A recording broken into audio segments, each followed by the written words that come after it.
Reza, you're live. You can start.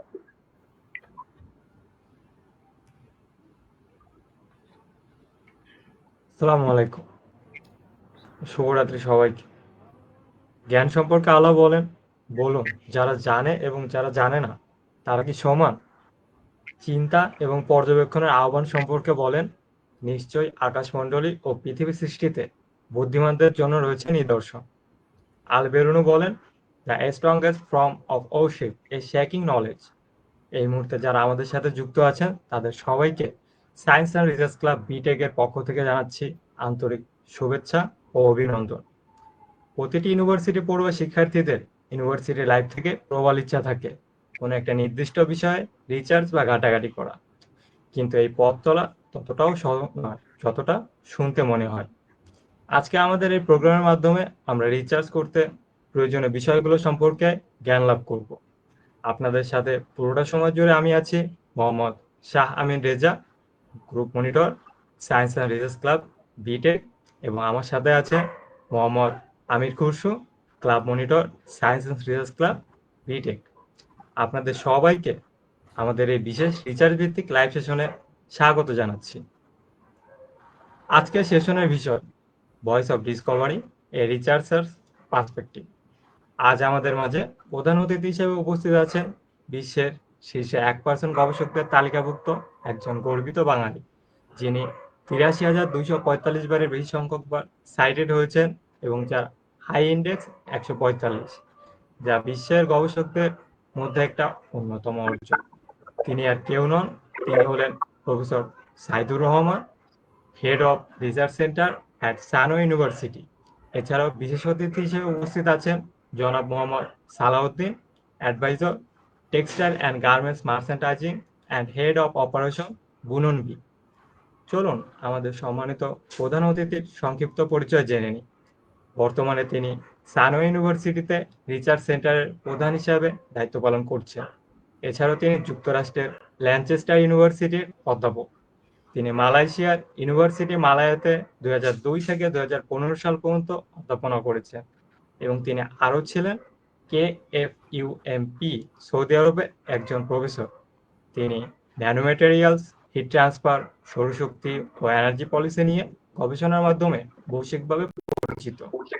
অপেক্ষার পালা শেষ, এবার স্যারের মুখ থেকেই ওনার পরিচয় এবং এই পথ চলা সম্পর্কে সংক্ষিপ্তভাবে শুনে নেব। আসসালামু আলাইকুম স্যার, আপনি যদি আপনার মুখে পরিচয় এবং সংক্ষেপে আপনার এই পথ চলা সম্পর্কে আমাদের বলতেন। প্রথমে আপনার থেকে সংক্ষেপে renewable energy and textile industry present and future challenge সম্পর্কে জানবো, relation between nanomaterials and engineer বিষয় সম্পর্কে আলোচনা শুনবো। ধন্যবাদ। Thank you, Reza. Salam alaikum.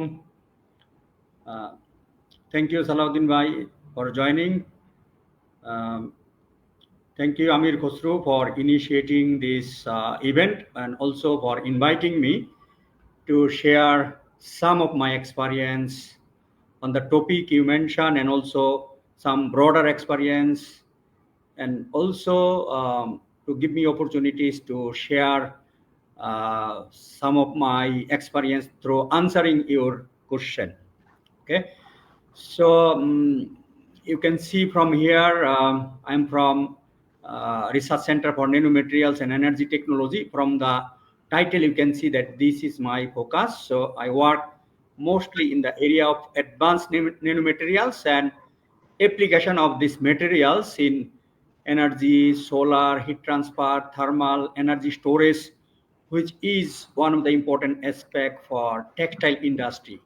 As you know, any industry needs energy. So energy is the lifeblood for industrial purpose. So for different purposes, this energy is a lifeblood. So that will be one part in my talk, and also the renewable energy. Renewable energy is something interesting, something all over the world there is a trend, but it has challenges. So both its opportunities, its potential, and also what are the challenges associated with the renewable energy, and what are the options also to solve some of the challenges will be discussed in my talk. And also you have some questions, and I think also Brother Sala Uddin also raised some of the questions. Actually, I have designed my slides based on the questions of Brother Sala Uddin to address most of his question. Okay, and at the end, of course, I will share some of my experience, particularly for young researcher, early career researcher, undergraduate students, master students, what they should do, how they can start. So, and also, as you know, the time is very limited. I cannot talk maybe more than 1 hour. You also have busy schedules, so that's why again to serve the society, community, my country, people, young generation, I have specifically developed an YouTube channel, which is one-stop center where more than 40 videos are there, so you can watch them at your convenient time. And all contents are very rich. I spend a lot of quality time to develop this video, particularly to help the young generation, early career researcher, young researcher, to guide them, to motivate them, to inspire them in research. Okay, so this is some brief overview, and as you can see, I'm from Sano University, and this is actually the Sano University.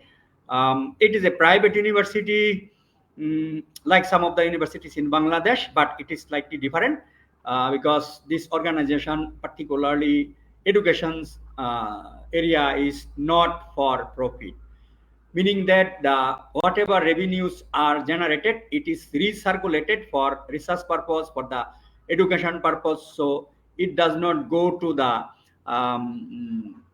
there is a foundation, Jeffrey Chia Foundation, so money goes there, and from there actually it is used for research, education, teaching purpose. So that is meaning of not for profit. And you can see, can you go to the next slide?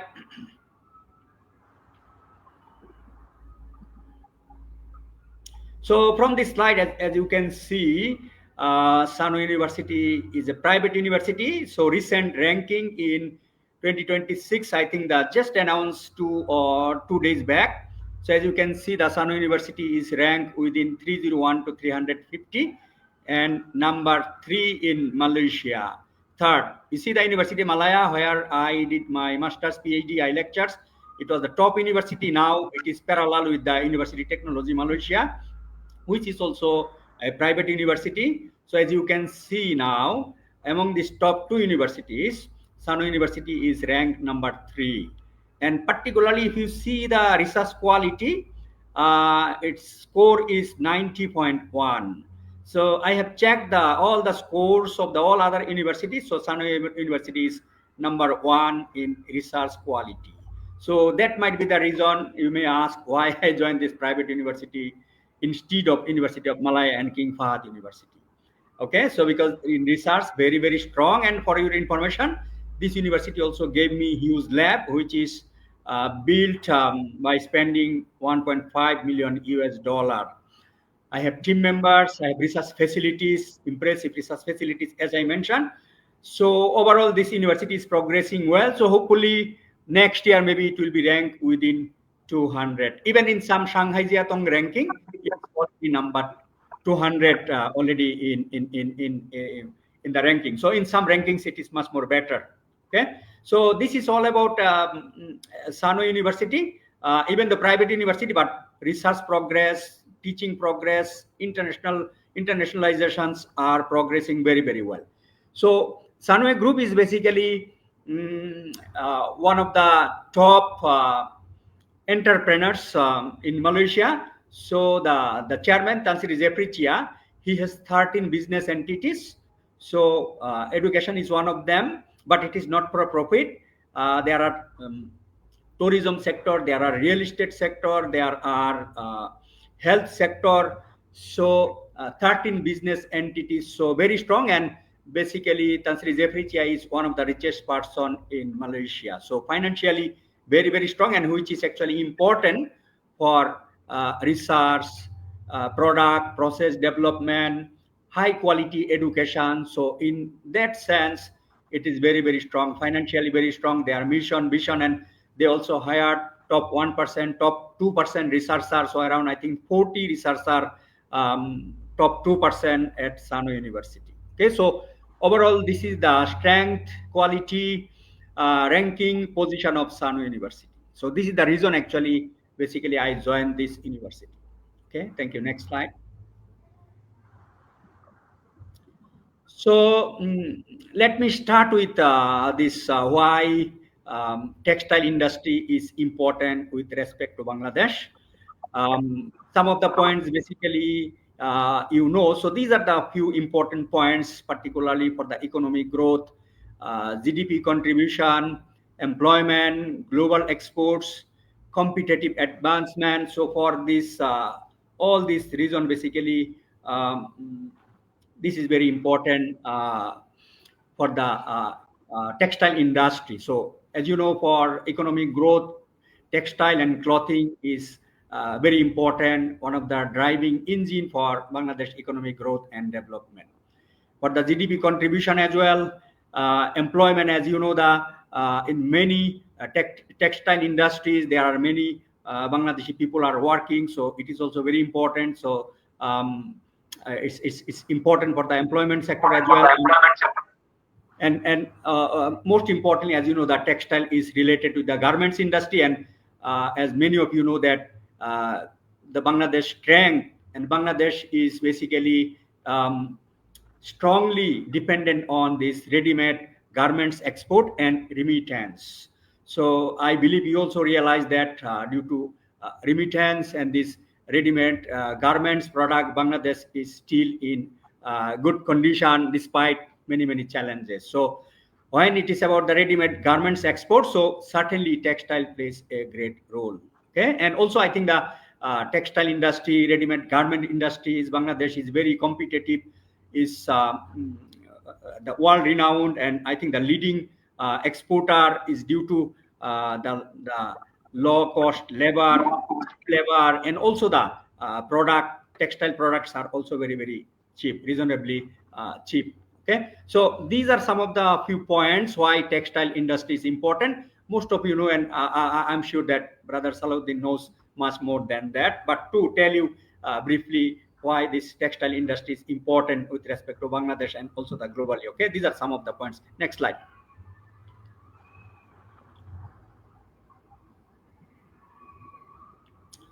So textile industry, any other industries are relied on energy. So in textile industry, so this is I have taken from literature. I think the LBNL, so they are also working in industrial energy analysis. As you can see, the breakdown of different processes where energy goes. So as you can see, spinning consume 41% of energy, weaving, humidification, lightings, wet processing, other purposes, as you can see that energies are used. Okay. Also the losses there are, boiler distribution losses, boiler plant losses, humidification. So as you can see, there are losses also happens. And these are basically some of the processes where energies are needed. Okay, so energies are needed, and also as you can see, lots of losses are happening there. So in industry, how this energy consumption can be reduced, and also as you know, most of the energies are from petrol, diesel.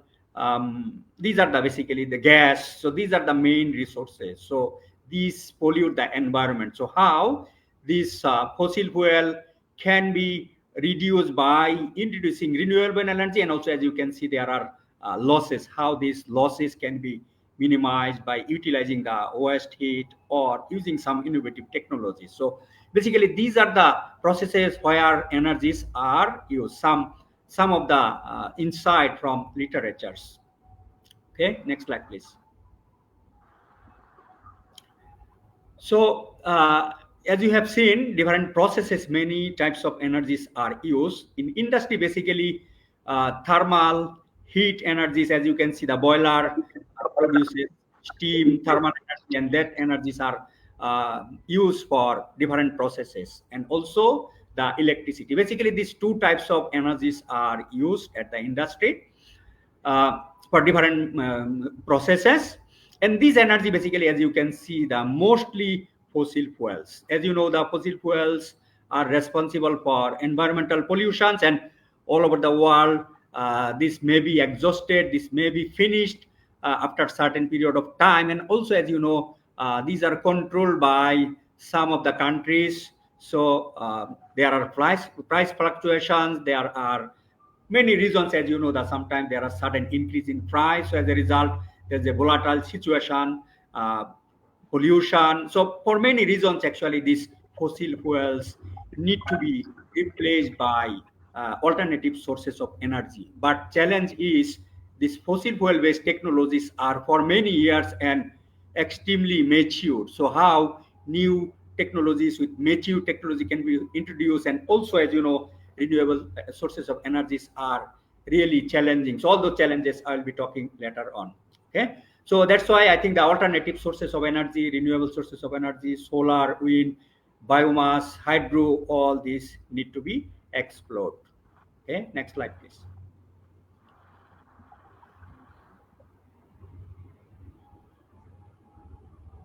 So what are the renewable sources? Basically, you know, I'm just refreshing you. So solar, wind, biomass, hydro, these are the energy resources. But as you know, these are site specific, location specific. Some are intermittent, not always available. So a lots of challenges with this all types of solar energies, renewable energies. Okay, so one of the challenges is how to overcome all these challenges to resolve the issues. Okay, next slide, please.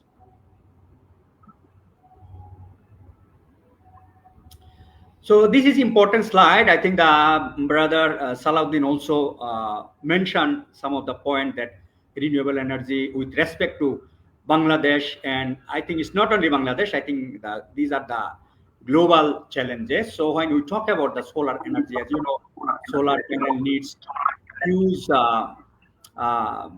land area. So we have limited land area, and let's say one industry want to use solar energy for solar panels. So they also have many other units, other operation units. So they have many other buildings. So then it is very difficult to find huge space. So land scarcity, space is also very challenging in relation with the renewable energy, solar energy. Solar energies are also very intermittent. As you know, maybe 4 to 5 hours available solar energy. So you will not find it 24 hours, right? So it is not available 24 hours. So that is another challenges. And there is also peak time to get the solar energy. And when solar energy falls on the solar panel, it also overheats the solar panel. Best efficiency of solar panel is at ambient temperature. So when temperature rises to 60 degrees, 70 degrees, so for every increase in every degree increase in temperature, its efficiency goes down. So that is another challenge, because I'm working in the area of heat transfer, solar, renewable. So I know that overheating is also one of the problem, and that overheating, high heat also reduce the life of solar panel. Okay, so lots of challenges with the solar energy as well. And upfront cost, which is also mentioned by brother Sala Uddin, and we know that solar panel, PV panels are expensive. There are limited financing options, bank loan, all these are also quite limited. And I think the most importantly, the challenges also, country like Bangladesh is the proper policy that can support industry and other users, and also the lack of incentives. So all over the world, actually, there are very good policies. Different types of policies are developed also to penetrate renewable energy, and also there are incentives, because these are expensive. So that's why government policies, incentives are very important to support the growth of this renewable energy. And also, as you know, our grid is very poor, very weak, which may not be able to absorb solar energy, renewable energy. So this need to be upgraded as well. So These are basically the major challenges. Of course, there are other challenges. So to overcome all these challenges or some of the challenges, I have proposed some solutions to address the question of Brother Sala Uddin. And also, I think this is the global research going on to overcome all these challenges. Okay, next slide, please. So as you know, the solar energy price is expensive, but good news is that you can see here, I have shared this from some of the literature. So price has been going down since 2020 to 2023, even flat rate for 2024 also, as you can see that per watt dollar reduced to from 3.20 to 2.70. So it is good news that prices are going down due to mass production, due to efficiency improvement. And this is where actually R&D research is very, very important to reduce the cost, to come out with the new energy technologies, to overcome the overheating, to store energy for long duration. So that's why R&D, research and development is very, very important. So good news is that prices are going down. So as far as I know, some of the literatures mention that life cycle can be 2 to 3 years. So within 2 to 3 years, investment can be paid back. Okay. So these are some of the good news to employ, to deploy, to penetrate a certain portion of renewable energy. Of course, if there are government policies, incentives, then probably this will be much more better for the industry and other sectors. Next slide, please. So these are my proposed solution based on my experience in this renewable energy, solar energy, energy storage area for working for last few years. So as you know, the solar energy is intermittent. As I mentioned, we can use solar energy 3 to 4 to 5 hours, sometimes cloudy. So that's why I think one of the best option in my view is to store the energy. So energy storage is extremely important for solar energy. I think not only for solar energy, for other purposes also as you know, our load shedding purpose. So energy storage actually is very important topics, recent topics, hot topics, global niche areas, grand challenge areas actually where everyone should focus particularly to solve the industrial energy challenge problem. Okay, so here one of my expertise is also we are working in the area of thermal energy storage, where solar energy, renewable energy in the form of heat can be absorbed and later it can be used for the cooling purpose, for heating purposes.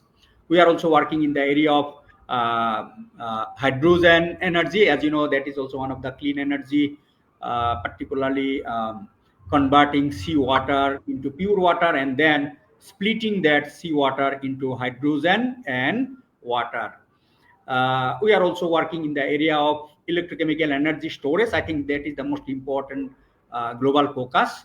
Electrochemical energy storage is battery, supercapacitor, small scale, large scale. So that electrochemical energy storage all over the world is also a very important research topics. Okay, so of course some other energy storage, hydro energy storage, all those also can be considered. And basically no single solution is the best solution. So basically it is combination of different sources, different technologies is actually the best solution in my view.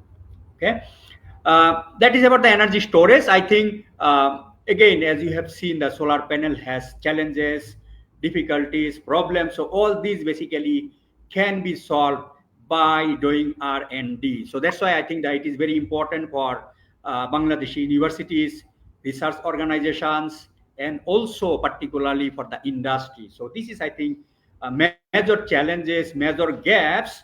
I think it's not only for Bangladesh, I think all over the world, because due to funding and also the challenges, industry always is looking for something. If they invest something, they want to get the return immediately. However, research needs long time and also sometimes commitment of research. As you know, I'm staying in Malaysia for a long time, but still I think that sometimes we can convince the industry, like Japanese researchers, their main focus is not only academic research, their commitment, their research is in most cases very much focused with the industrial needs. So those are the basically gaps actually. So that's why I say that R&D support.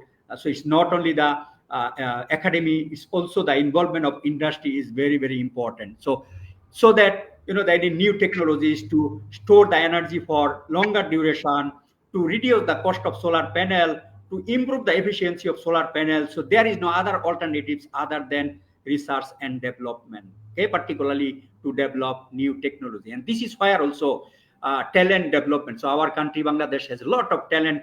As you know, when I got big funding, major funding, so most of my students actually from BUET, RUET, SUET, DUET, and today I'm up to this level due to actually this hard work of many Bangladeshi students. So basically, our students are highly meritorious. They are talented students, but they don't have that opportunities in our country, as you know. So we don't have good facilities, we don't have good salary structure, we don't have good lab. So that's why I think that we have talent. So if we can grab this talent also in R&D, I think this also will be another good opportunities to develop our own talent to solve the industrial problem, energy storage problem, and other problems. So this R&D support is actually very, very important. So research is very, very expensive. So that's why research grant funds are very, very important.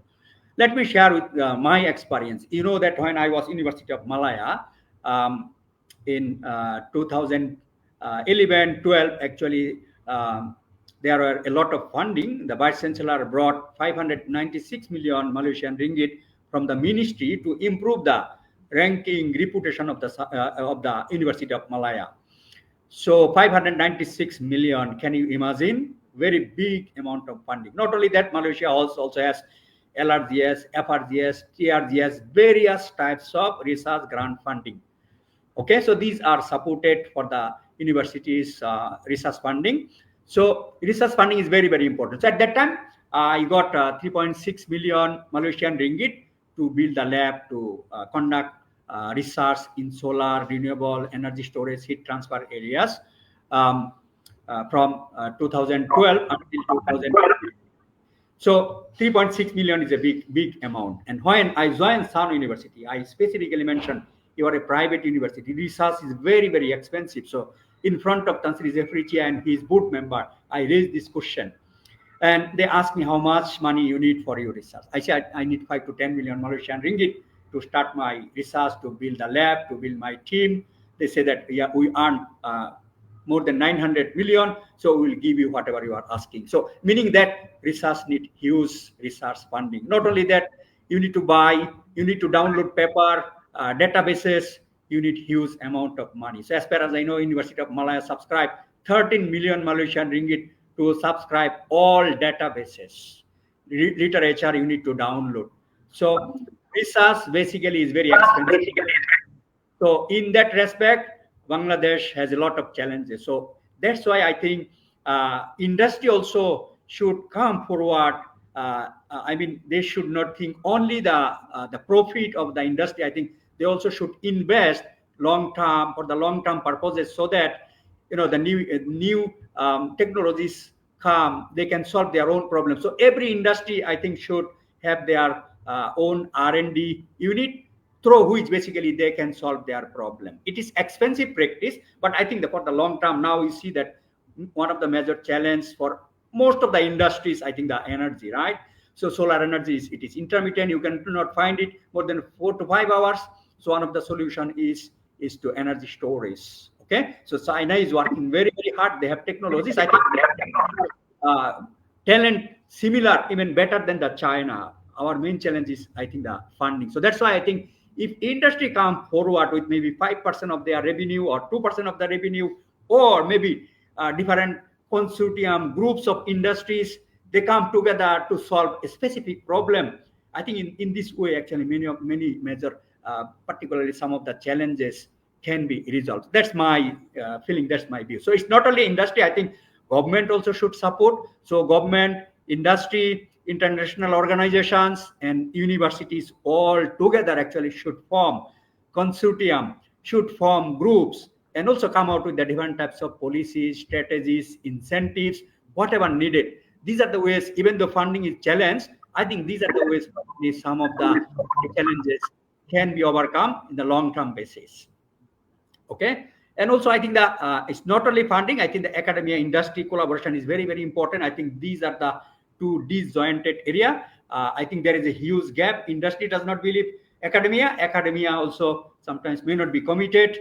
They are not serious. They are not sincere like Japanese industry. So I think there are a lots of gaps. So these also how can be minimized. I think that's why a lot of talk, discussion, seminar, workshops should be there to link them up so that there is a close correlation between both academia and industry. Industry has problem, academia has talent, they have brain, they also have maybe research as well. So these are the ways basically the Australia, US, Canada, they are solving their industrial problem by working together.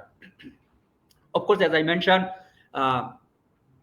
incentives, policies, carbon tradings, these are also important to penetrate more solar, renewable energies for the industry and for other sectors. So these policy strategies are also very important.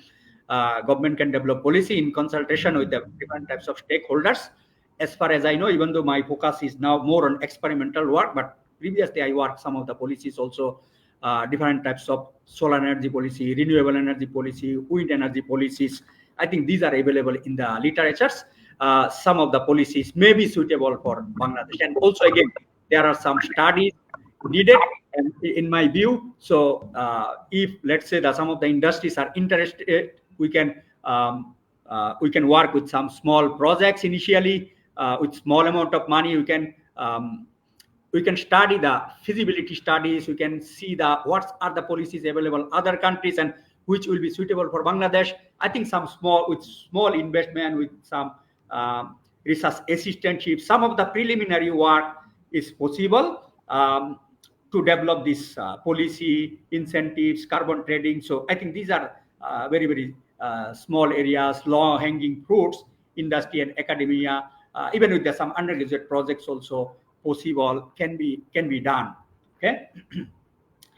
As I mentioned, no single solution is a perfect solution. So that's why I think the different sources should be combined, hybridized. That's what I call the energy mix. So we cannot replace fossil fuel by 100%. So that's why all over the world, penetration of energy, some countries 20%, some countries 30%, some countries 5%. So all over the world, these are the policies also, how much actually is feasible with respect to Bangladesh, renewable energy penetration, solar energy penetration, and the remaining 50% still may be fossil fuel. Okay, so energy mix should be there. No single solution is possible. We cannot replace 100% by renewable energy. Sorry, let me drink water first.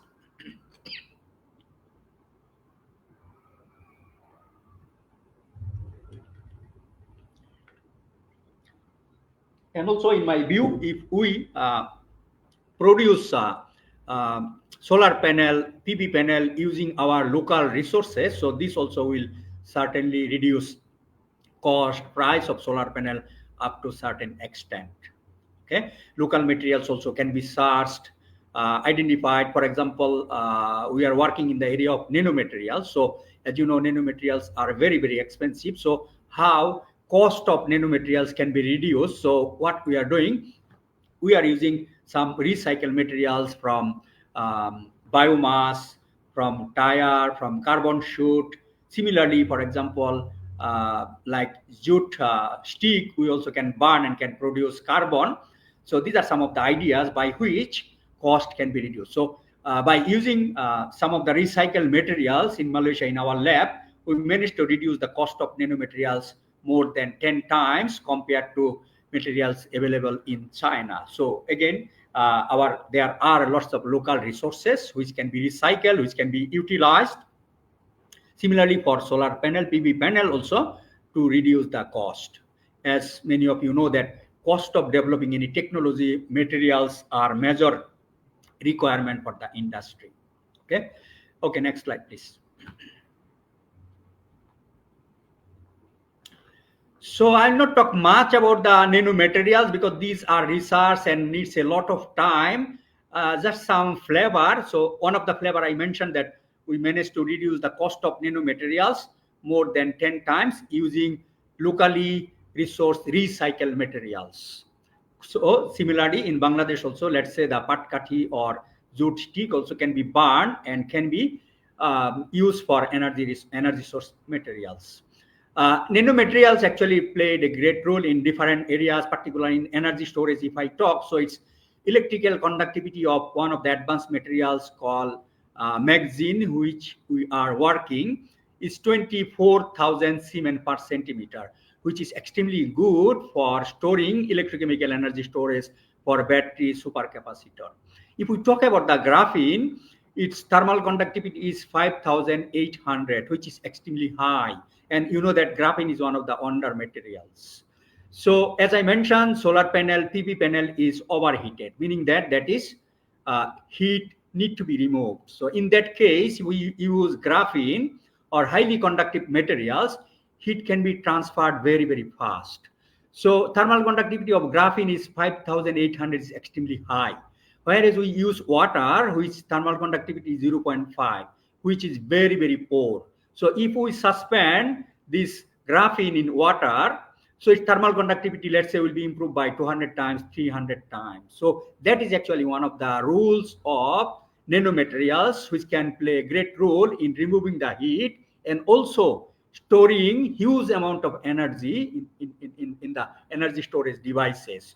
As I mentioned, the cost of materials can be reduced, which we are successful. But at the same time, as you know, the energy storage also has challenges. So far, EV, electric vehicle, can go up to 500 to 600 kilometers or miles maximum. So it need to be charged again. So charging is challenges. So if materials can be developed which can store energy for electric vehicle for 1,000 kilometers, I think that will solve many, many problems. So similarly, I think it will be good for the industrial energy storage as well. So that storage duration also can be longer. Cost of the storing of the materials also if can be substantially reduced. So these are the challenging area, research area basically, which we need to be overcome. So again, that's why importance of research is very, very high, extremely important. Okay, so that's why I think the and also my view is that research should not be only for the academic purpose. Of course, it is very important for training our student to improve the knowledge, to invent something. These are the fundamental level, TRL readiness level 3 or 4. But what is the focus of Japan? So their focus is, in addition to academic research, they also solve the industrial problem. So in that case, I think that every university, not every university, at least the top universities or top research organization or industry should have some unit where they will focus only for the making their basic research to higher level of TRL readiness level 7, 8 or 9. Focus should be more on developing industrial product.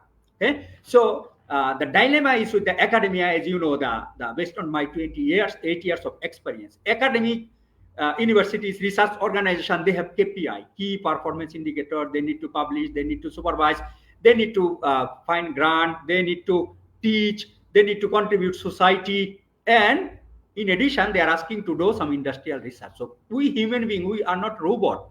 It is not possible to be perfect in each and every aspect. So this is basically the dilemma. So that's why my opinion is that if there is an unit that is specifically focused particularly to solve the industrial problem rather than just simply academic activities, I think those are the ways basically some of the challenges can be overcome. Okay, so basically nanomaterial has lots of good behavior, but again there are challenges. So I cannot talk much due to limitation of time. Maybe in some other time we can talk more about this nanomaterials and their uniqueness, how this also can overcome the energy challenges and other challenges. Okay, next slide, please. So as I mentioned, time is limited. I can talk 1 hour, 2 hours, but not 5 to 10 hours, right? So that's why Bangladeshi students, research communities, academicians, our subcontinent researchers are always requesting me to share my experiences because, as you know, I have some of the recognition, reputation. So they want some of my tips. That's why to serve the society, and also, as you know, that ilmu nafia, upakari knowledge, gyan is to share. This is also sadaqah jariyah. As I'm a Muslim, I also want to share my experience, my expertise, so that young generation, early career generation, and particularly my country peoples are benefited. So I have developed this YouTube channel for different purposes, for research purposes, for admission purposes, for scholarship purposes, for personal development. So there are basically 40 videos, very high quality videos are in my YouTube channel. And also recently I uploaded some of the videos particularly for undergraduate students. Okay, because as you know, we conduct research for masters, PhD, very high level, but undergraduate students also interested, at least at the early stage, how they can be benefited, how they can start.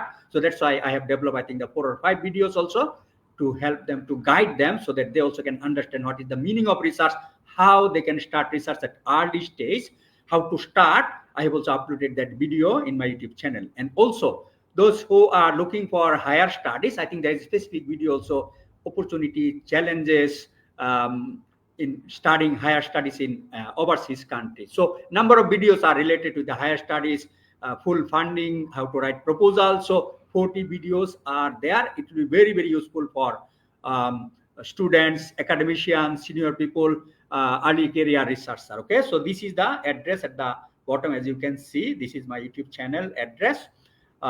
You can explore at your convenient time to watch the necessary videos which are suitable, useful for you. Okay, so this basically will reduce my time to talk with you for hours and hours. As you know, I am academician. I also have many other activities, so I cannot spend so much time with you always. When I have some free time like today, I can spend a few hours, and even before preparing also, I need to spend at least 2 to 3 hours. I spend to guide you, to help you, so that I can answer your question, I can serve your requirement. Okay, next slide, please.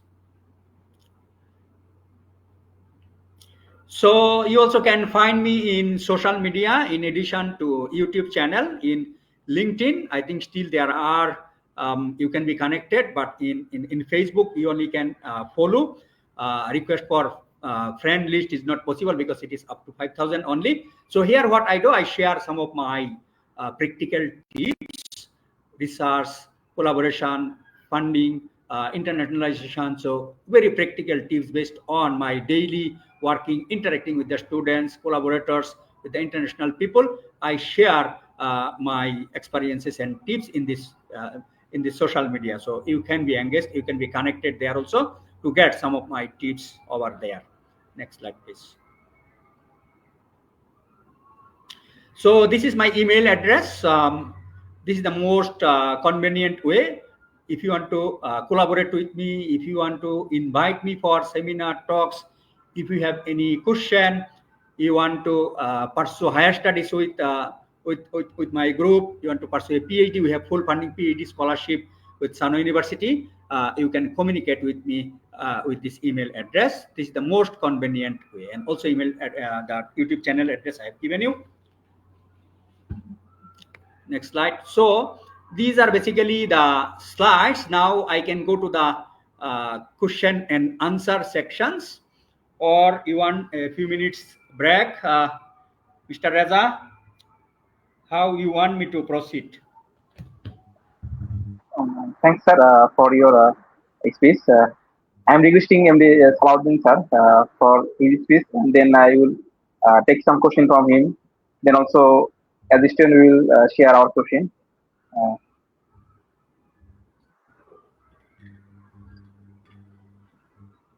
Sala Uddin, sir, please unmute your Yeah, mic. thank you very much, Amir, Khasru, and Amin, for inviting me this in a lovely program, research-based learning session. and we are very much. I'm very much proud to be part with Professor Saidur Rahman today to with him in this live session. I am very much appreciated his effort and from Malaysia now it's almost 11 o'clock. He is giving us time for the young students. So thank you very much, Professor Saidur Rahman. It's very nice to meet with you. And already I have very concentrated listening your each and every words. So I'm in this industry for it's almost 35 years. It's my family business. We are almost in 70 years in this trade. So as a being in this industry, as we all aware, Bangladesh garment industry, textile sector contribute 80% of the country economic earning and 20% of the GDP. In the recent time, whatever world situation, our political situation, whatever it is, our garments is little bit struggling and unstable or unrest political situation. And main concern, we are also struggling with international pricing. International pricing, we are not getting fair price. Our owners are not getting fair price. Textile industries are not getting fair price according to their investments. So far concerned in the energy, in every not in the garments industry, in every industry, the energy is a main concern of cost. So it's a high cost energy from starting from if you go in history back, we have a generator base energy backup. After that we have come solar. Solar is too much expensive. Then it's slowly getting nano energy, and now researchers like you and all over the world are behind how to save, how to store energy, how to make it cheaper. But after all, in Bangladesh concern, we have seen we are not that much serious, our industry or academia. Still, last 30, 40 years, we are not, lost a lot of behind in research and development. Even it is energy, it is textile, or any other areas. Anyhow, we are copying or we are importing whatever it is getting higher. It's making our costs so higher and higher level. Even some of our very big factories, rooftop solar system, energy technology, as insulated like Pacific and White Excel having group, a lot of on the way. Some of the fundings are also from government, non-government, and also from World Bank or WTO, whatever they are funding for this. Netherlands, Bangladesh have a joint venture. H&M also having funding our industry to help to build the energy solution. So still we are a lot of behind. Our main concern is the cost, how to make it cheaper. But in your words, Mr. Professor Said Rahman, I have all 30 minutes you have spoken. One thing I am very much always I discuss when I go in a seminar or any student or any our association or discussion in the industrial leaders. I always tell that research is expensive, but it is necessary. No way, no way. So you have spoken this many times that research is expensive, but you have to go for it. You are building industry of $1 billion, but you are not funding a $1 for a researcher. This is our bad luck. This is our bad luck. But time to time, people are now learn it, and in our industry, there are not that much people who are not in our maximum entrepreneur are us. They are some of them are educated, highly educated, well educated. They are not from textile background. They are not from the research background. But day by day, everybody are feeling that we need to go forward. Or hopefully, I think researchers like you are working as a Bangladeshi in overseas. There are a lot of people like you doing hard work for the research and R&D to find out a solution, and also we will definitely get the benefit of this Bangladesh also get benefit of your research sooner or later. So this is what I so far uh, telling. But my one question, I have already get few answers, but I have one question regarding the our educational part. So I like to ask you one missing question that might be আমি বলি বাংলা সবারই এই কোশ্চেনটা সবার মধ্যে আছে, সবাই হয়তো জানতে চাচ্ছে এই কথা, যে আমার স্লাইডটা একটু দেখি, আমার স্লাইডটা দেখি সেটা বার করছি একটা সবাই দিব, যেটাকে সবাই বলছিল যে বাংলাদেশের টেক্সটাইল শিক্ষার্থীরা বিদেশে গিয়ে সফল হচ্ছে, মানে আপনার কথাই, কিন্তু দেশে যাদের দক্ষতা কতটা ব্যবহার হচ্ছে এই ব্যবধানের মূল কারণ। আর আমাদের দেশে গবেষণা উদ্ভাবন অভাব কেন দেখা যায়, বিশেষ করে টেক্সটাইল আর আর্জি খাত। ঠিক আছে, এই কথাটা সবাই আমি আলোচনার মধ্যে থেকে এই দুটো কোশ্চেন আমি আপনাকে একটু জিজ্ঞেস করবো যে আপনি তো এখান থেকে বাংলাদেশ থেকে শুরু করে আপনি আজকের জায়গায় পৌঁছে, আপনি এই জায়গায় কি মনে করেন সেটা একটু বলবেন। প্রশ্নটা আর একটু রিপিট করবেন দয়া করে। কোশ্চেনটা ছিল বাংলাদেশে টেক্সটাইল শিক্ষার্থীরা বিদেশে গিয়ে সফল হচ্ছে, কিন্তু দেশে তাদের দক্ষ কতটা ব্যবহার হচ্ছে এই ব্যবধানের মূল কারণ, এবং আমাদের দেশে গবেষণা উদ্ভাবন অভাব কেন দেখা যায়, বিশেষ করে টেক্সটাইল ও আর্জি খাতে। এটার কিছু কথা আপনি হয়তো এখানে আলোচনা করছেন, আমি আর একটু শিক্ষার্থীরা কিভাবে দেশে অর্থনীতিতে বাস্তব অবদান রাখতে পারে যা শিল্প খাতে তাদের জন্য আরো সুযোগ তৈরি করে। জি, আপনি অনেক কথা বলছেন ইন্ডাস্ট্রিয়াল পার্সপেক্টিভে। আমি আরেকটু বলি যে আমি গত বছরও ওই গুলশান স্পিনিং মিল, আমার এক রিলেটিভস আছে, ও আমাকে ইনভাইট করে নিয়ে গেছিল। এইবার দেশে যাওয়ার সময়ও আমার নিট প্লাস ইন্ডাস্ট্রি আমি ভিজিট করছিলাম। সবার ওই একই সমস্যা, এনার্জি ক্রাইসিস, ওয়াটার ক্রাইসিস, যেটা আমি এখানে বলি নাই। টেক্সটাইল ইন্ডাস্ট্রিতে ওয়াটারেরও একটা বড় একটা প্রবলেম, যেটাকে পিউরিফাই করা, যেটা এনভায়রনমেন্টকে পলিউট করে, ওইটাও একটা গুরুত্বপূর্ণ এরিয়া, যেহেতু সময় কম বেশি বলি নাই। কাজেই এনার্জি ক্রাইসিস এটা শুধু বাংলাদেশে না, সারা পৃথিবীতে, বাট আমাদের দেশে এটা বেশি প্রকট।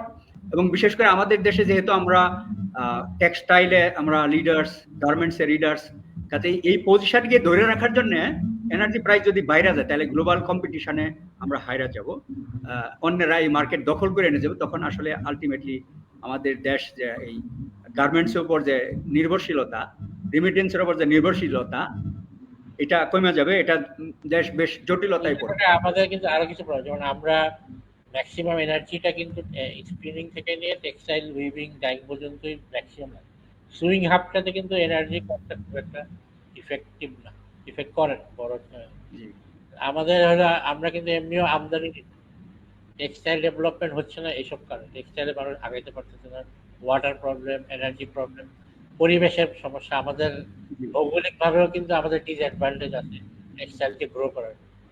টেক্সটাইল ইন্ডাস্ট্রি, স্পিনিং ইন্ডাস্ট্রি, এগুলো গ্রো করতে কিন্তু আমাদের ভৌগোলিকভাবেও সমস্যা। আমাদের আয়তন, জায়গা কম, নদী রাখতে হবে, এগ্রিকালচার ঠিক রাখতে হবে। তো সেই দিক দিয়ে সবকিছু চিন্তা করে আসলে আমাদের জন্য খুব একটা কঠিন। চায়না যেভাবে আগাচ্ছে, তাদের ল্যান্ড আছে, জায়গা আছে, পাকিস্তানও আগাইছে, তাদের ল্যান্ড আছে, জায়গা। আমাদের কিন্তু, আপনি কি মনে করেন, মানে আমাদের ভৌগোলিক অবস্থানটা একটা কারণ হইতে পারে, এটাও একটা কারণ বাংলাদেশ। হ্যাঁ, অনেক কারণ আছে, হ্যাঁ, সেটা তো আপনারা কিছু বললেন।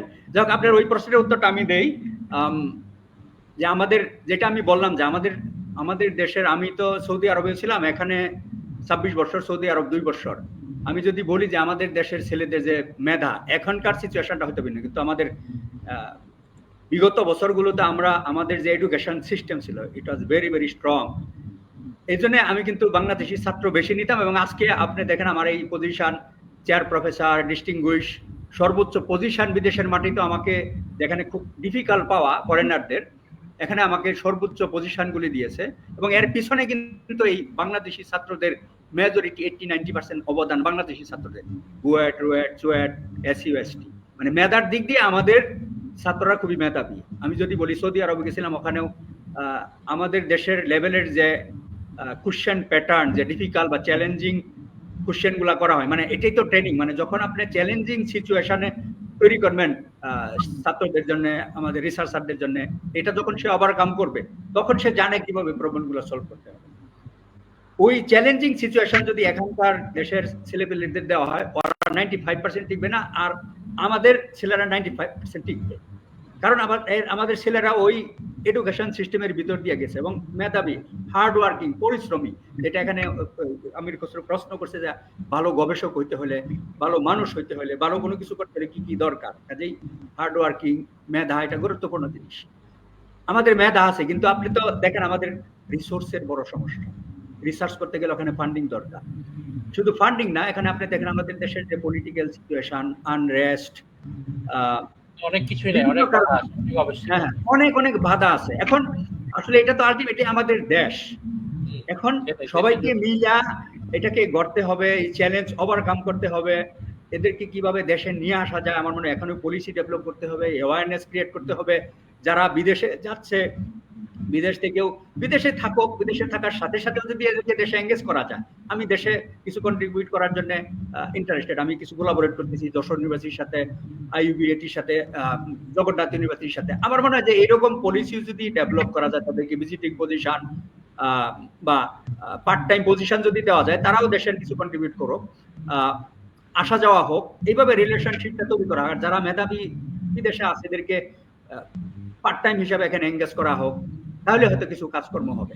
আমার মনে হয় যে আমাদের যেসব রিসোর্স দরকার, পলিসি দরকার, স্ট্র্যাটেজি দরকার, আর যে করাপশন, যেসব দুর্নীতি, এই জিনিসগুলা ইমপ্রুভ করতে হবে। এটা একদিনে হবে না, আসলে আমাদের দেশের চেষ্টা চালায় যেতে হবে। আর আপনারা ইন্ডাস্ট্রিতে আছেন, আমার মনে হয় যে আপনার ইন্ডাস্ট্রিয়াল কিছু কনসোর্টিয়াম তৈরি করেন, যারা লাইক মাইন্ডেড, সবাই তো একমত হবে না, কিন্তু যারা লাইক মাইন্ডেড এদেরকে নিয়ে আপনার একটা কনসোর্টিয়াম তৈরি করা, 1%, 2% ফান্ডিং দিয়ে আপনারা কিছু টার্গেট, যেমন এনার্জি টার্গেট তো সবার জন্যই, আপনার 5টা ইন্ডাস্ট্রি 10টা ইন্ডাস্ট্রি মিলা একটা কনসোর্টিয়াম তৈরি করে আপনাদের মেজর চ্যালেঞ্জগুলা, এই চ্যালেঞ্জগুলো আপনার ওভারকাম করার জন্য আপনারা নিজস্ব R&D সেল তৈরি করেন। যারা ভালো ইউনিভার্সিটি আছে, যারা সাপোর্ট দিবে, তাদের সাথে আপনি মিলামিশা লং টার্ম কিছু প্ল্যান স্ট্র্যাটেজি তৈরি করেন, যেখানে আপনার হয়তো ভালো স্যালারি, স্ট্রাকচার, রিসার্চ পরিবেশ যদি দেওয়া হয়, আমার মনে হয় যে ওখানে আমাদের দেশের ছেলেরাও থাকবে, বিদেশ থেকে ওরা হয়তো আসবে। 100% একমত। আমাদের ছেলে, বাংলাদেশের ছেলেরা যে অবস্থার উপরে পড়াশোনা করে বা যে তাদের যে মেধা, সেই মেধায় যদি রিসার্চ অ্যান্ড ডেভেলপমেন্টের কোনো সুযোগ থাকে, তারা অনেকেই কোশ্চেন আনসার করে যে জিপিএ কম পাইছে, ভালো পাইছে, টেক্সটাইলে ভালো করে নেই, রেজাল্ট ভালো না, কিন্তু সে যখন বিদেশের সুযোগ পাইতেছে সে কিন্তু সর্বোচ্চটা দিচ্ছে, সর্বোচ্চটা পাচ্ছে, তার রেজাল্ট ওখানে খুব ভালো।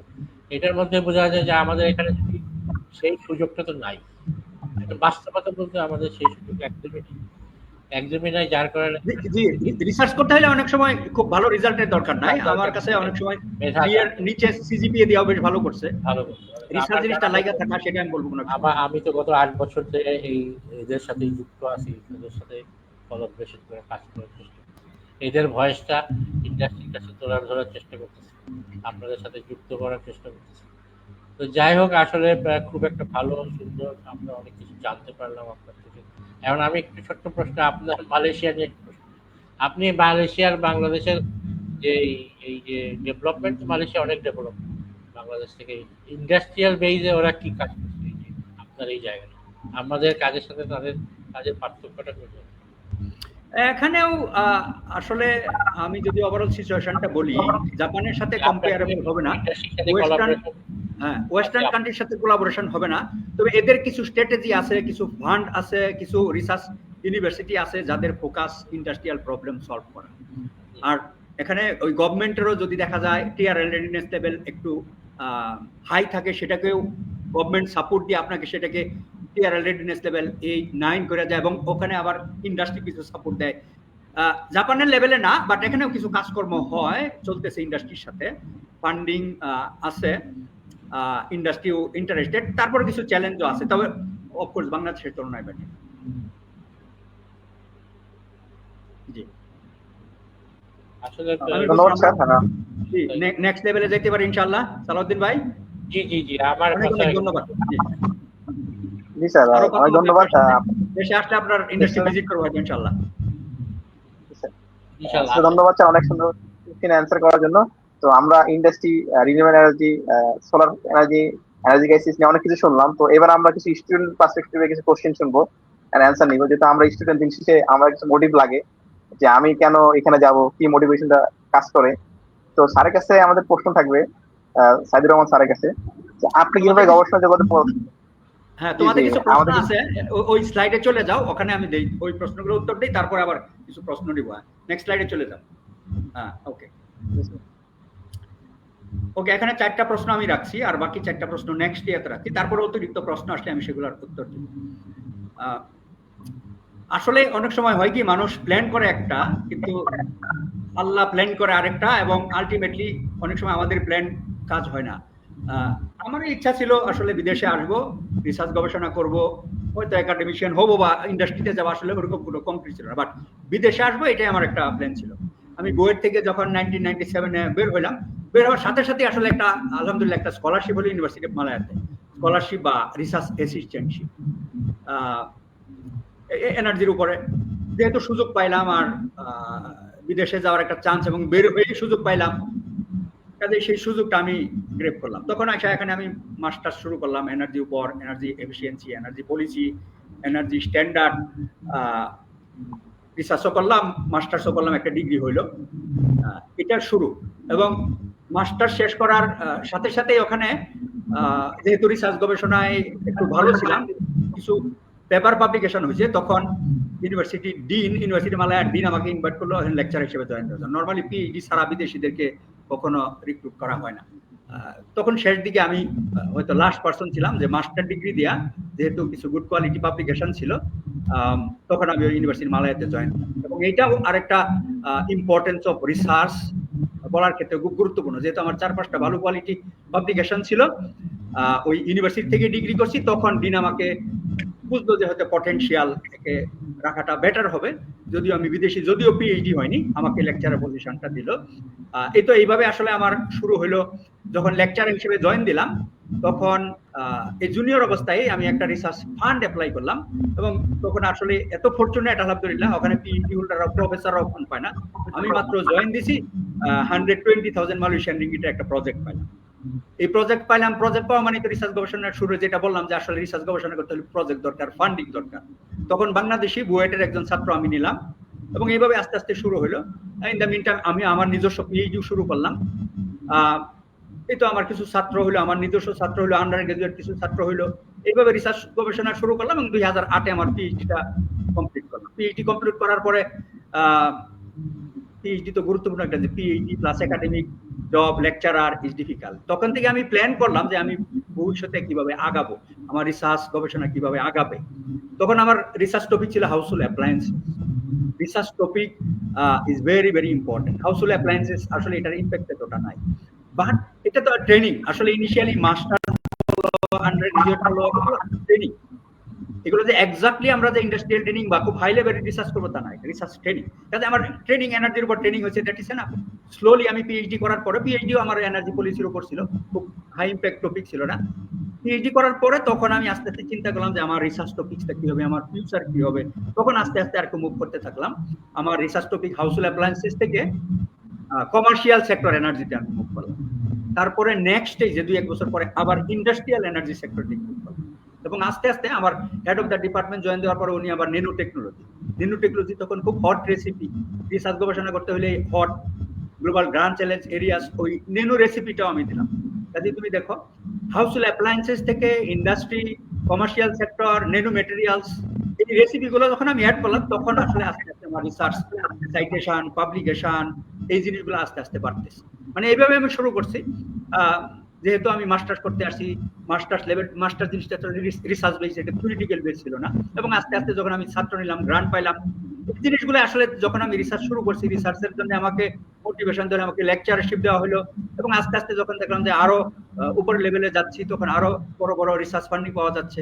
এইভাবে রিসার্চের বেনিফিটটা যখন আমি নিজে দেখলাম, আর রিসার্চ যেহেতু আমি নিজে করছি, ডেডিকেটেড ছিলাম, সিরিয়াস ছিলাম, সিনসিয়ার ছিলাম, বেনিফিট আসতেছে, রিপুটেশন আসতেছে, রিকগনিশন আসতেছে, তখন এইভাবে আস্তে আস্তে আমি রিসার্চে এনগেজ হলাম। এবং আস্তে আস্তে আরো বড় funding, major funding, international collaboration, এভাবে রিসার্চ আমাকে আরো ডিপার থেকে আরো ডিপার লেভেলে নিয়ে যাচ্ছে। এখন আমি চাচ্ছি হয়তো যদি কোনো ইন্ডাস্ট্রিয়াল প্রোডাক্ট বা ইন্ডাস্ট্রি রিলেটেড বেশি কাজকর্ম করার জন্য, এটা আমার ফিউচার গোল। এটা হলো 1 নম্বর প্রশ্নের উত্তর। নবায়নযোগ্য শক্তি, এটা বলতে হয় যে আসলে রিসার্চ করতে হলে রিসার্চ টপিক খুব গুরুত্বপূর্ণ জিনিস। তাতে আমি যখন পিএইচডি শেষ করি তখন রিসার্চ টপিকগুলো যেটা বললাম হাউসহোল্ড অ্যাপ্লায়েন্সেস থেকে রেসিডেন্সিয়াল, কমার্শিয়াল, ইন্ডাস্ট্রিয়াল এবং সাথে সাথে তোমার ওই রিনিউয়েবল এনার্জি, যেহেতু সারা পৃথিবীতেই ফোকাস, আর রিনিউয়েবল এনার্জি টপিকস যেটা আমি বললাম যে এখানে রিসার্চ টপিকটা খুব গুরুত্বপূর্ণ জিনিস। আমি তোমাকে একটা এক্সাম্পল দেই। Cancer research, hallmark of cancer, এটা একটা রিসার্চ টপিক। এই একটা পেপার একটা গবেষক পাবলিশ করছে 2011-তে, একটা পেপার 90,000-এর বেশি citation. Hallmark of cancer, medical research, এগুলোতে এনার্জি স্টোরেজ, বায়োমাস, এগুলো হট টপিক।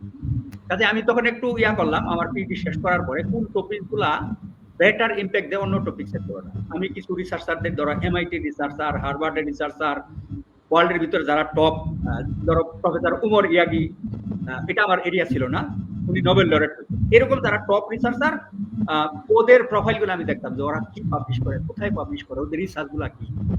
ওদের একটা পেপার 3000 টাইমস সাইটেড, অথবা 100 টাইমস সাইটেড, অথবা এই সেল পেপার 90,000 সাইটেড। কেন সাইটেড হতো এই জিনিসগুলো আমি একটু হোমওয়ার্ক করতাম, ক্রিটিক্যাল থিঙ্ক করতাম, স্টাডি করতাম। এটা আমাকে আসলে নিয়ে আসছে যে এই solar energy one of the hot topic all over the world. আর যেহেতু সোলার, রিনিউয়েবল, হিট ট্রান্সফার, এগুলো রেলিভেন্ট। সোলারের ভিতরে হিট ট্রান্সফার আছে, এনার্জি আছে, হিট আছে, থার্মাল আছে। যেহেতু আমি মেকানিক্যাল ইঞ্জিনিয়ার, থার্মাল ইঞ্জিনিয়ার, তাহলে এই জিনিসগুলো আসলে আমাকে, আমি যদি এক কথায় আনসার দেই যে এটা একটা hot topic, solar, renewable energy all over the world. এবং এটা তো তুমি দেখো পটেনশিয়াল, এখন বাংলাদেশের রেসপেক্টে যে ইন্টারমিটেন্স এনার্জি, কাজে এখানে solar energy one of the best potential option despite it's expensive. Okay, কাজে এই জিনিসগুলো আমাকে আসলে মেইনলি যে topics, research topic all over the world, this is one of the hot topics. The penetration of solar energy is all over the world is going 5%, 10%. Okay, so it is important.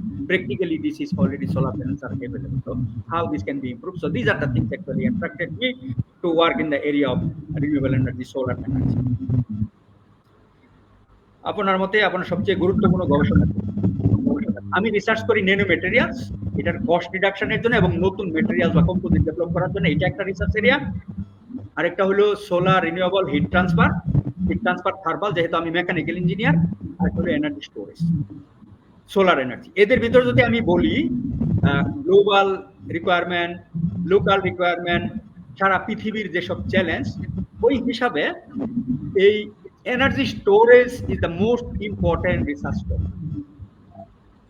Solar energy intermittent, কাজে industry যদি, বাংলাদেশের industry যদি survive করতে চায়, এদের এই energy crisis যদি solve করতে চায়, আমার মনে হয় যে এনার্জি স্টোরেজ, যত ধরনের এনার্জি স্টোরেজ আছে, এই সব ধরনের এনার্জি স্টোরেজ টেকনোলজিতে ফোকাস দেওয়া উচিত। Hydrogen energy storage, solar energy storage, renewable energy storage, pump energy storage, এবং এখন গ্লোবাল ট্রেন্ড হলো electricity energy, battery, super capacitor. এর চেয়ে আরো যেটা utility scale, large scale energy storage, লো ব্যাটারি, যেটা আমরা কাজকর্ম করছি, সেকেন্ড ফান্ডিং ইজ নিডেড। কাজে energy storage is the most important priority top area if I say my research work. Okay, that is about the সবচেয়ে গুরুত্বপূর্ণ কথা। ভবিষ্যতে nano technology, নবায়ন শক্তির ক্ষেত্রে আমি তো বললাম যে ন্যানো টেকনোলজি, ন্যানো ম্যাটেরিয়ালস গুলার unique properties, for example magazine, এটা সোলার এনার্জি 100% অ্যাবজর্ব করতে পারে। এটা অ্যাবজর্ব করে সেটা এটা কনভার্ট করা যাবে, তখন এই সোলার এনার্জি অ্যাবজর্ব করে ওয়াটার পিউরিফাই করা যাবে। Nano materials, thermal conductivity, graphene 5800, extremely high, but of course there are challenges. Electrical conductivity of nanomaterial is very, very good. There are other unique properties, behavior of nanomaterials, which are attracted in the area of energy, heat transfer, solar energy storage areas. Again, to reduce the cost, substantial amount of funding are needed, industry, academia, collaborations needed, research, gobeshona needed. Okay, so these are the areas, and also I feel these are the areas in Bangladesh. I also wrote a report for what should be the research culture or research environment, research strategies for Bangladesh University. I feel in collaboration with the industry, academia, universities actually can build some of the research institute or center of excellence. For example, energy storage research institute. Okay, one of the university can lead, industry can support. Okay? If these types of national energy institute, energy storage institutes are built with state-of-art lab facilities, with the talent, with the industry support, I am sure that after 3 years it will solve some of the problems. Okay, I hope that answer all 4 questions. Next level of 8 questions. Past number question. This is the most important question and best question. Okay, so based on my experience, actually there can be many criteria. I think 3-4 criteria are very important. Number one is communication skill or language. Why? English language is very, very important. Why? Because all of your literature is in English. You need to write your thesis in English. You need to write your paper in English. You need to write your report in English, even if it is R&D. And English is also called communication media, right? So that is number one in my view. Otherwise, you cannot communicate, you cannot talk with your supervisor also. You are a good researcher, but if you cannot speak well, if it is broken, actually, it will not be attractive, right? And you are looking for an academic job or industry job, and you cannot speak well, you cannot express your products, your findings well, it is broken, this will be one of the challenges. So language is very, very important. So as you know, when I entered BUET, first few months I was facing challenging, and I was determined to learn English, and I started to read dictionary, and every day basically I read English. So IELTS, TOEFL is like a Panadol. It will not solve your lifelong problem. If you read English newspaper daily, watch movies, speak regularly, with your English language capability substantially, and it is very, very important. If you are good at speaking English, when you are invited any interview or lecturers, you will be selected. Okay, so that is number one. Research is basically not theoretical process. It is a dedication. You need to be in front of computer. You need to be in the lab hours and hours. Okay. So dedication, seriousness, sincereness, quality time is extremely important. You are going to conduct experiment. After 5 trials, your results are not coming, and you will feel disappointed. Okay? You cannot be a good researcher. Maybe 6 times you'll be successful. I submit a paper 7 times, 8 times, 9 times rejected despite publishing so many papers. Okay, so this creates frustration. So again, I have to be fast. I have to be dedicated. So on the 9th times, it is accepted somewhere. Dedication, seriousness, determination, never give up. These are extremely important if you want to be a good researcher. Okay, and all this also relevant with your passion, sabr, as written in Quran many times in the bare passion. Okay, so it is very important aspects also to be a good human being. Okay? If we become too much reactive, if we become too much angry for a very small matter, similarly in research, if we become excited, okay, it's not coming, so I give up. So quality time, high quality time. Sometimes when I was in University of Malaysia, I have big funding, major funding, and very young, below 40 years of age, I spent 18 to 20 hours. When I got my students' paper, within half an hour, I checked the paper and I needed to go. So I had 20 students, 30 students, how much time I needed. And so quality time, dedicated time is very much needed. And also, if you want to be a good researcher, shallow thinking, surface thinking, you cannot be. You need critical thinking, deep thinking. Because innovation skill, critical thinking, innovation skill, all this, when you have to critically think, critically analyze. What is critical thinking, critical analysis? We know. It is asking question or entering deeper and deeper. Asking question 4, 5 times, 6 times to understand the real problem, enter into the deeper. that is critical thinking, critical analysis, and also innovation, innovative thinking. Same thing somebody has done, you want to conduct research, it's not possible. Something new, something different, discuss here. Cheaper industry is looking for cheaper material, cheaper technology, cheap energy storage. So if there are cheap energy storage, I think our industry problem is solved. Okay, so these are the prerequisites. I summarize because these are one of the best questions, very important question. Language communication is very, very important. Dedication, seriousness, sincerity, never give up. Quality time, at least 10 to 12 hours to be a good researcher. Sabor, patience, critical thinking, innovation thinking. Okay, so these are most important elements, and also relationship with the supervisor, because higher studies is basically relationship with the supervisor. It is not to integrate our courses.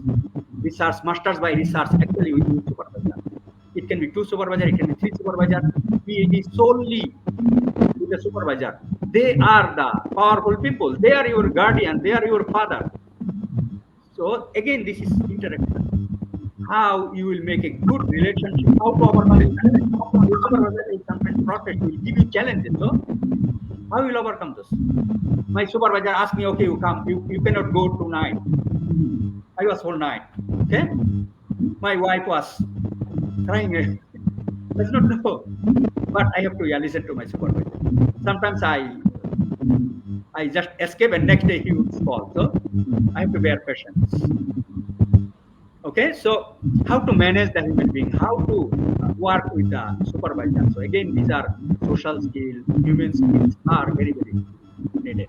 Okay, so I think that these are very important aspects to be a good researcher. If you want to be succeed in your life.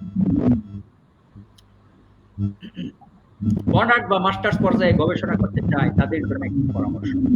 এখানে আমি শুরু করবো যে যারা honours করতে তাদের English language, যারা বিশেষ করে আন্ডার গ্রাজুয়েট লেভেলে আছে, English language is very very important.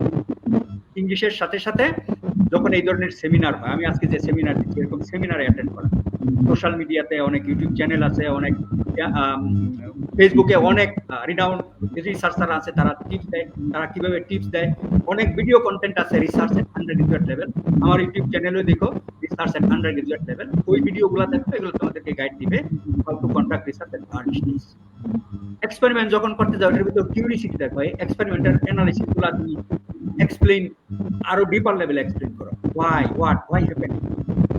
কিছু রিসার্চ পেপার পড়ো, রিসার্চ করতে হলে রিসার্চ টপিকটা তোমাকে বুঝতে, তুমি কোন এরিয়াতে ভালো, টপিক সিলেক্ট করতে গেলে আন্ডার গ্রাজুয়েট লেভেলে তুমি কোন রিসার্চ টপিকসে ভালো, কোন সাবজেক্টে ভালো। লেটস সে হিট ট্রান্সফার, আমি ইঞ্জিনিয়ার কেন হইলাম, কারণ ম্যাথমেটিক্সে আমার সবসময় রেজাল্ট ভালো ছিল, A+ বা 80, 90, 100 এর কাছাকাছি সবসময়।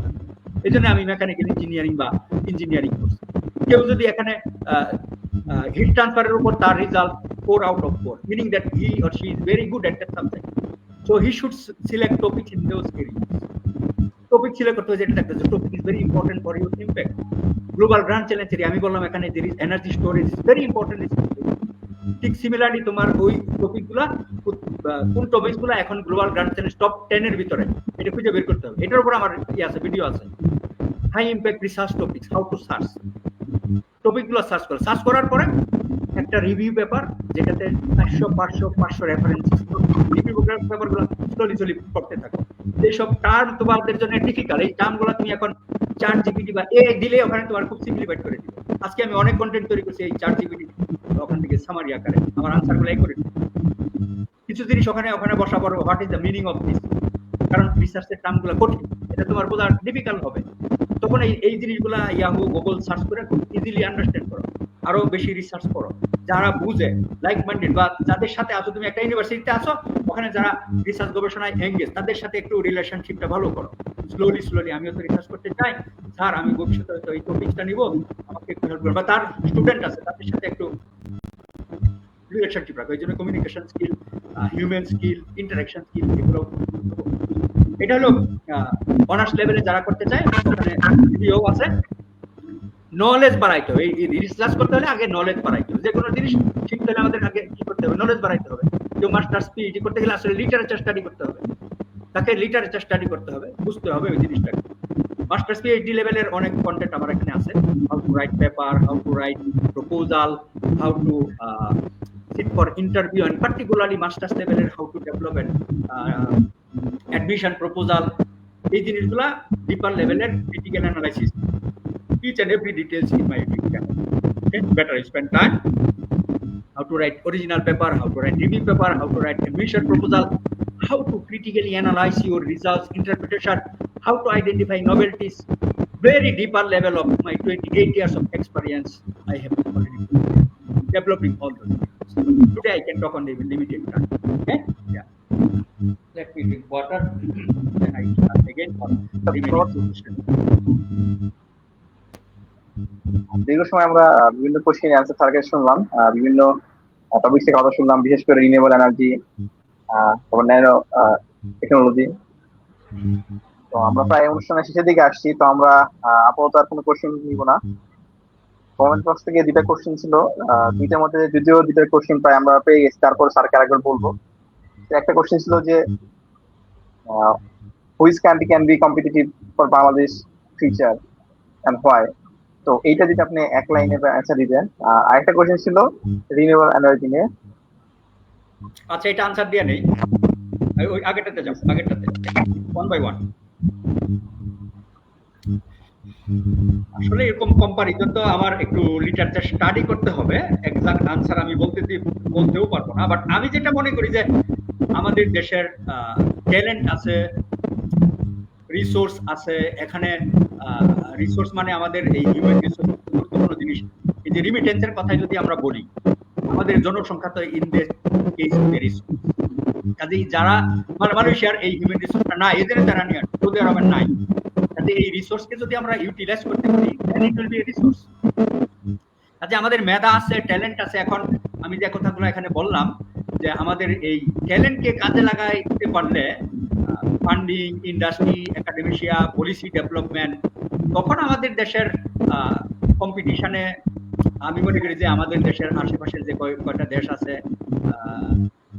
ওদের চেয়ে আমরা মেধার দিক দিয়ে আমাদের কোনো অংশ কম নাই। কাজে আমরা ওদেরকে কম্পিটিশনে ওদেরকে আমরা হারাইতেও পারবো, আশাবাদী।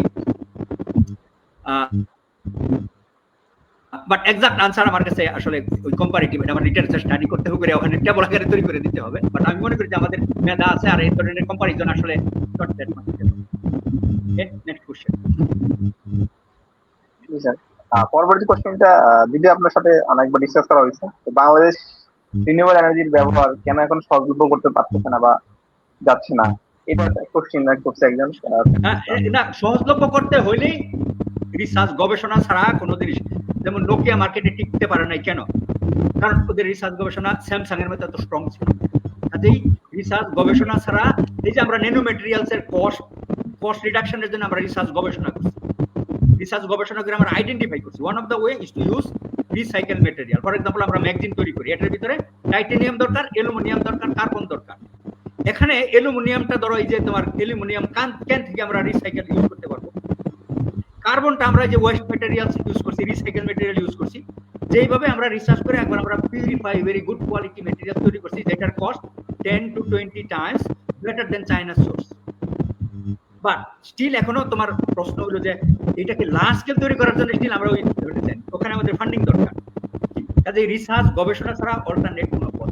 আর আরেকটা জিনিস, এখানে যেসব টেকনোলজি অলরেডি আছে এগুলোকে আমরা ইউটিলাইজ করতে পারি। যেই জন্য বলছিলাম যে আমরা অনেক সময় কিছু ফিজিবিলিটি স্টাডিজও করতে পারি, যেটা আন্ডার গ্রাজুয়েট লেভেলের স্টুডেন্ট থাকতে পারে, মাস্টার স্টুডেন্ট থাকতে পারে। ফিজিবিলিটি স্টাডিজ করে দেখবো যে অলরেডি টেকনোলজিস আছে, সেটা আমরা অ্যাপ্লাই করি, নাথিং রং।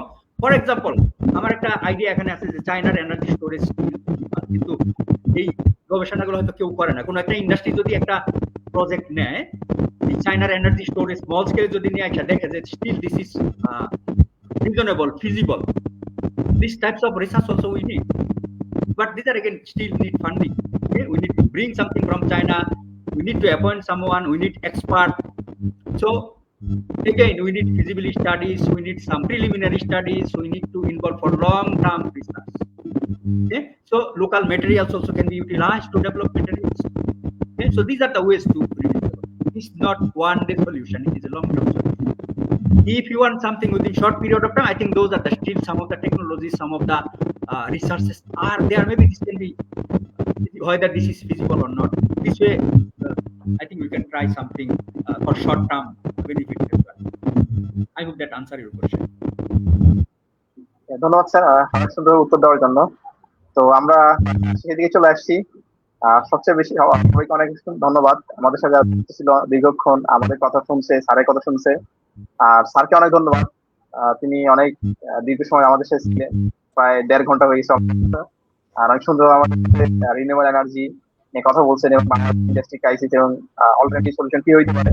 একই সাথে ধন্যবাদ স্যারকে, উনি ইন্ডাস্ট্রি কিছু ক্রাইসিস আমাদের সাথে শেয়ার করছেন, যেটা আমরা স্যার থেকে জানলাম। কি এটা স্যার থেকে আমরা জানলাম। তো স্যারকে রিকোয়েস্ট করবো, সারুদ্দিন স্যারকে, স্যার আমাদের আজকের সামারিটা অবশ্যই টেক্সটাইল ইন্ডাস্ট্রি যারা লিডার আছে তাদের কাছে শেয়ার করবেন, এবং যেন একটা ইন্ডাস্ট্রি ব্রিজ তৈরি হয়, আমরা যেন সবাই নিয়ে কাজ করতে পারি। আজকে আমি একটা পয়েন্ট এখানে জাস্ট একটু অ্যাড করতে চাই যে এটা খুব গুরুত্বপূর্ণ, তুমি সালাউদ্দিন ভাইকে এখানে ইন্ডাস্ট্রি পক্ষ থেকে নিয়ে আসার জন্য, কারণ এই কালচারটাই হওয়া উচিত। আমরা অনেক সময় এই টক সেমিনার দিতে যাই শুধু একাডেমিক কথাবার্তা বলি। এখানে আমি কিন্তু যখন স্লাইডগুলো তৈরি করছি সালাউদ্দিন ভাইয়ের প্রশ্নগুলো কেউ নিয়ে আমি এখানে কিন্তু কোয়ালিটি সময় একটু ব্যয় করছি, এখানে জাস্ট সিম্পলি স্লাইডগুলো তৈরি করি না, কারণ ইন্ডাস্ট্রি প্রবলেম। এটা খুব একটা গুরুত্বপূর্ণ একটা এপ্রোচ সালাউদ্দিন ভাইকে তুমি নিয়ে আসছো, কারণ এটা হলো রিয়েল লাইফ প্রবলেম। সালাউদ্দিন ভাই এখানে রিয়েল লাইফ প্রবলেম নিয়ে আসছে। এই রিয়েল লাইফ প্রবলেমের উদ্দেশ্য তো আসলে রিসার্চ। এটা শুরু থেকেই যদি আসলে এইভাবে এঙ্গেজ থাকে, then we know the problem. If we solve the industrial problem, if we are linked with the industrial problem, if we are in touch with the industry, these are the ways to make connection with the industry. One is the connection, another is the solve the problem. Okay, so I think this is a very good academia is a একই মাথার দুইটা কাজ। Industry academia ছাড়া হবে না, academia industry ছাড়া। একজনকে একজনের কাজ দিতে হবে, আমার এই প্রবলেম তারা আপনার কাউন্টার হবে, রিসার্চ বা একাডেমির কাউন্টার হবে যে আমাদের এইসব ক্রাইটেরিয়া ফুলফিল করলে আমরা দেশকে অনেক বলতে হবে। সে বলার সময় হয়তো আস্তে আস্তে আসবে। আমরা নানান লিমিটেশন নিয়েও শুরু হয়েছে এসব রিসার্চ ইউনিভার্সিটি লেভেলে ছাত্ররা নিজেদের থেকে অনেক কাজ করতেছে। আপনারা বাইরে থেকে বাংলাদেশকে বিভিন্নভাবে বিহাইন্ড দ্য সিন হেল্প করবেন। সবার জায়গায় অ্যাপ্লিকেশন আছে, সেই অ্যাপ্লিকেশন ব্যারিয়ারগুলো আস্তে আস্তে ভাঙবে। সময়ের সাথে আপনাদের খুব ব্যাড লাগ, আমরা গত 50 বছরে স্ট্যাবল কোনো স্মুথ কোনো রুট পাই নেই ইন্ডাস্ট্রি ডেভেলপমেন্ট বা একাডেমি। এটাই আমাদের সবচেয়ে বড় দুঃখজনক। ধন্যবাদ সবাইকে। আর রাত্রে অনেকক্ষণ সবাই সময় দিয়েছেন, আমাকে ডাকছেন, আমাকে সুযোগ করে দিয়েছেন, আপনাদেরকে অনেক অনেক ধন্যবাদ। আগামীতে আবার যে কোনো প্রশ্ন আপনাদের সাথে দেখা হবে, কথা হবে। আসসালামু আলাইকুম। সায়েন্স এন্ড রিসার্চ ক্লাবের পক্ষ থেকে, science and research club Barishal engineering college থেকে সবাইকে অসংখ্য ধন্যবাদ আমাদের সাথে যুক্ত থাকার জন্য, এবং সাইদুর রহমান স্যার, সালাউদ্দিন স্যার দুজনকে অনেক ধন্যবাদ আমাদের সাথে আপনাদের নলেজ গুলো শেয়ার করার জন্য। তো আজকে আমরা এখানে শেষ করতেছি, ইনশাল্লাহ দেখা হবে খুব শীঘ্রই নতুন কোনো সেশনে, নতুন কোনো টপিকে কথা হবে ইনশাল্লাহ। আসসালামু আলাইকুম। ওয়ালাইকুম সালাম। Thank you. May Allah bless us.